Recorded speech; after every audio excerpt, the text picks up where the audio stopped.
I'm here at the Albert Einstein Archives in Jerusalem, which are housed at the Givat Ram campus on Hebrew University.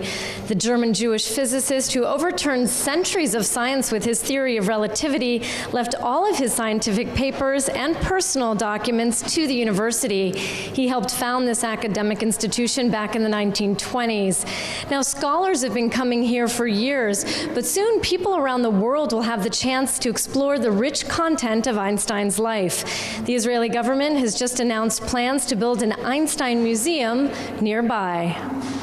In a unanimous vote, Israel's cabinet allotted 1 million shekels to the first part of building a pantheon to one of the greatest scientists and figures of the 20th century. So the interesting thing with Einstein, though he was the greatest scientist in his time, he was not limiting himself to science, and he was active in so many realms. He was active in politics, he was interested in social questions, he was active in the anti-war movement. Prime Minister Netanyahu emphasized that the museum was a testament to the Jewish people, not just a matter of tourism.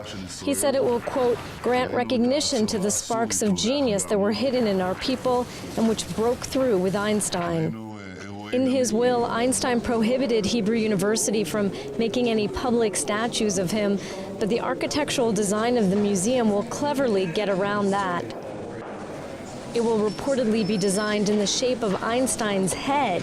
Without more details, some wonder if it will resemble the scientist's iconic white mane of his later years. President Shimon Peres first proposed the idea of the museum and its head-like shape. The new tribute to Einstein will put on display some of the 80,000 documents that are currently kept in the archive.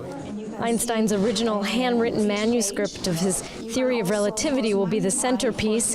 It's the most famous and the most valuable document in the collection.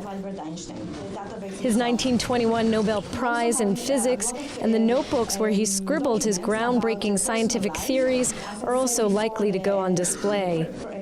Personal letters will also give the public a sense of how connected Einstein was to his Jewish identity long before Hitler rose to power. His Jewish identity developed over the years, and it became, as he says, his strongest bond. And he started to associate more and more with the Jews, and more to find interest in Jewish causes, and started to become active in many different Jewish areas, helping immigrants and poor students, and what we call today Jewish networking. He did it. Other documents will show his unwavering commitment to Jewish life in Israel, which evolved over time into vocal support for the young, struggling state. Einstein rubbed intellectual elbows with towering figures outside the realm of physics. His correspondence with Mahatma Gandhi, George Bernard Shaw, Thomas Mann, and Franklin Delano Roosevelt will no doubt reveal the depth of his interest in world events. Expected to cost millions of dollars, the museum is slated to open at the end of 2015. It's still unclear whether the public will get a peek at some of the more controversial aspects of Einstein's life at the new museum. Passionate letters Einstein wrote to various lovers are housed here at the archives. Perhaps the most scandalous ones are those he wrote to his mistress, who was also his cousin, Elsa Lowenthal, when he was still married to his first wife. Jordana Miller, JN1, Jerusalem.